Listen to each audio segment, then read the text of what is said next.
This is expensive.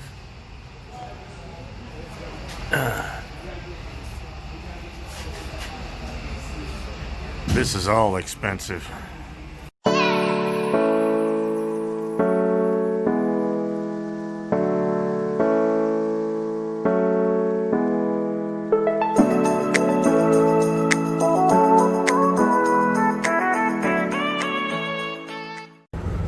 So I hit 1,000,000 miles yesterday and I fired my shop. So this is an interesting ordeal. I paid $2,000 to let this continue hissing. For a while now, the shop I've been going to there has been getting worse and worse and worse. I don't know what's going on, but they're starting to take me for a lot of money, and they're starting to unnecessarily take me. Now, this is a strong claim to make, but I have the paperwork, and after trying to talk to them on the phone about it, they were like, no, you know, I don't believe Inner Mechanics would do that, blah, blah, blah. And that was after 3 days of me trying to get a hold of them. And his last thing he said to me was, well, we're going to need to see, look, I got customers. I was like, I am a customer, you prick. So we're not sure yet, but I'm going to show you why I fired the shop, because there's a lot of inconsistencies. There's a lot of things. And ultimately, I set a trap because, well, I knew they weren't doing their work, and I was curious. And so, unbeknownst to them, I did set them up. Wanted to see if they were actually doing what they were supposed to be doing, and no, they weren't. So, let's get with it. Now, before we go out and look at the engine and I show you some stuff, it said, customer states unit has an air leak, the air from the air compressor to air dryer, check and advise. Cause correction. That's not what I told them, but check overhead, audible leak at purge valve, soap down the connections, found fitting on left front drive axle leaking, replace fitting, purge valve and dryer filter, retested and found no further leaking. Ray Charles could hear that leak. That's not where it was leaking. They said they replaced the purge valve, but 2 days later when the purge valve kit, but 2 days later when I was up at the company shop, we replaced the purge valve, and it was very clear that it hadn't been changed. So we had to replace that. It said speed sensor failing. To check wiring, found wire pulled extremely tight. Also found pins, original sensor. Replace the sensor and connector, test drove, found no problems. That's all fine and dandy, but they didn't do any computer work with the speed sensor. It's all over the board right now. It's screwing things up. And I have a hard time moving without tripping my E-log. So if I pop the clutch too hard, it throws it into drive. It's way too tight. But that's another, I can get that fixed. Windshield cracked. I got the windshield fixed. This was the other one. This is where I set them up, and I'm going to show you this here in a minute. Oil leak on unit. Customer states there's an oil leak around front side of oil pan, check and advise. They said front gear housing and high pressure fuel pump leaking. Quota repairs, customer declined at this time. No charge. Coolant leak.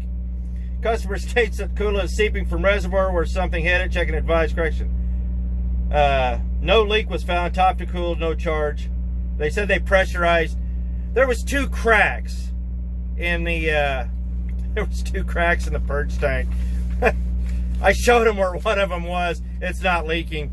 Yeah, they never bothered it because there was a 3rd leak that we fixed, and I'll show you that here in a minute too. AC line leaking. This is the part that hacked me off because I never even authorized them to look at my AC unit, but for some reason they found a leak. But I said, you know what, go ahead and fix it. It's there. And so then, you know, I'm sitting here going over this other stuff, and it's just, you sit here and go over all this other stuff, and there's bunches of more paperwork, and it was just, I got took. I know that they didn't do their work. So let me now that I've read that, let me pop the hood and I'll show you what they were talking about. Now, I apologize for the dirty engine. I haven't let anybody wash it in a while because every time it gets wet they screw something up, so I'll have to wash it later. This is what I was talking about, the oil leak. It's actually leaking right here. That's where it's leaking. You can actually watch it leak. And it's the pan gasket that's bad because there's really, this is all just residue from other stuff, but this is the pan. And you can literally just watch it come out right here. For that they quoted me 26 hours, but they did the last one at 16 hours, so yeah. As for the leak on the reservoir on the old one, it was right here. It was literally cracked right here. You could see it. And that was cracked, and that hose was leaking, but if you can see, but also I went ahead and replaced all of this down through here because on the top of that it was leaking there too.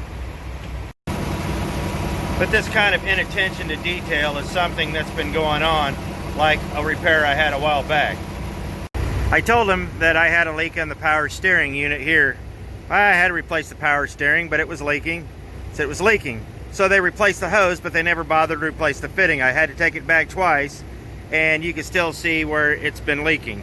So, but they did replace the hose.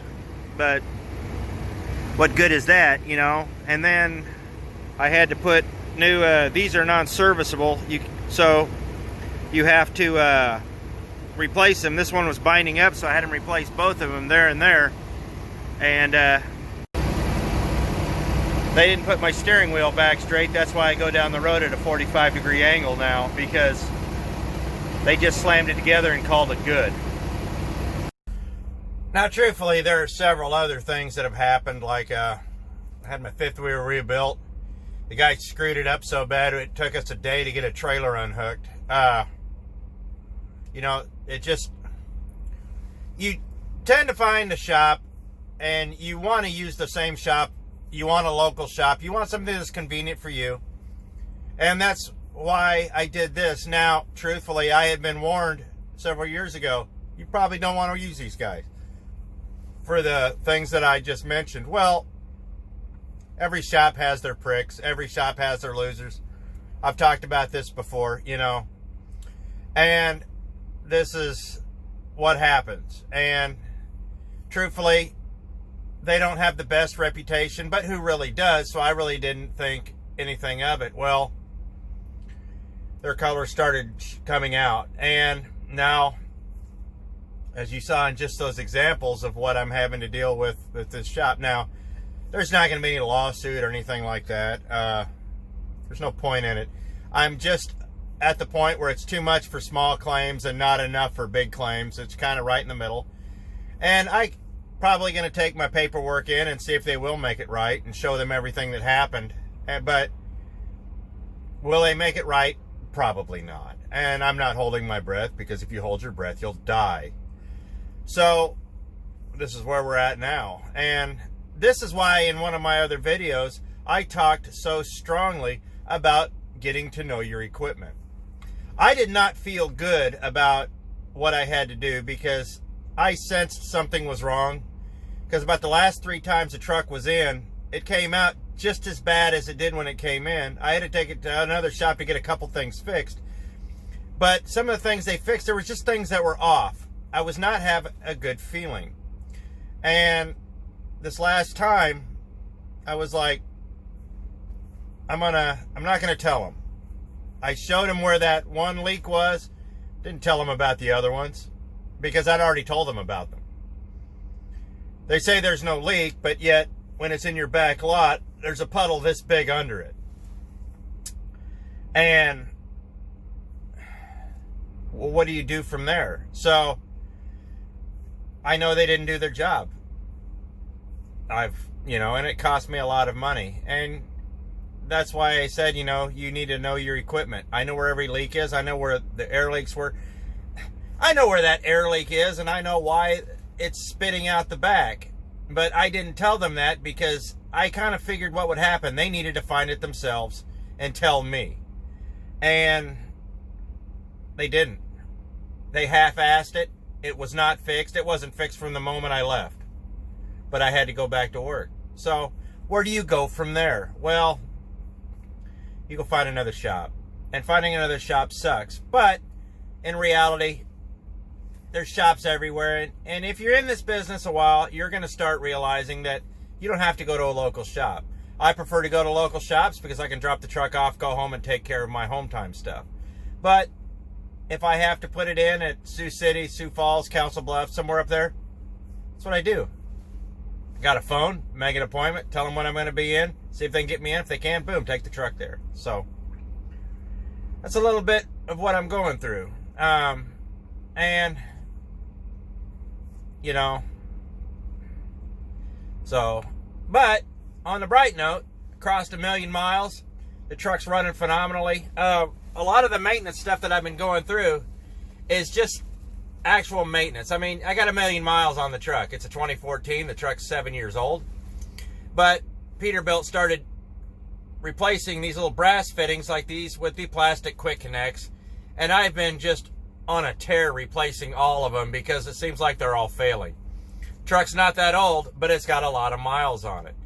But that being said, it's still a good truck. It's still doing what it needs to. We put a lot of money, I put in a lot of money into it in this last year and the first part of this year, and the truck's running great. So, that being said, I appreciate it. I hope if you're looking for a shop, you find a good shop, and it'll take a while. So, I hope you don't have to go through what I've been going through, and good luck, man. It's just something that we all have to go through if you're going to be an owner-operator. So I appreciate it. Thanks for watching.